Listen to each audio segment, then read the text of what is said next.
काय बोध घ्यायचं रे मित्रांनो या कथेतून? अरे आपण किती मोठे आहोत याला महत्व नाही, आपण किती उपयुक्त आहोत ते महत्वाचं. आपण किती श्रीमंत आहात, आपल्याजवळ किती साधन संपत्ती आहे, पण त्या साधन संपत्तीचा जर दुसऱ्यांना जराही उपयोग होत नसेल तर तिचा काय उपयोग? आपण गरीब जरी असलो ना आणि दुसऱ्याच्या उपयोगी जर पडत असलो ना तर तुम्ही त्या श्रीमंतापेक्षा काय आहात? उपयुक्त आहात. उपयुक्तता म्हणजे काय? दुसऱ्याच्या कामी पडणं. हो, आणि आता काळ बदललाय.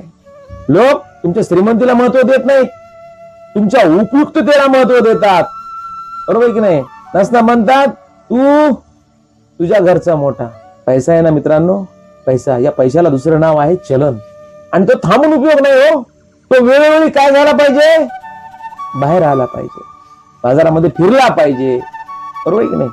पैशालाच पैसा काय करतो? वाढवतो. खूप खूप धन्यवाद.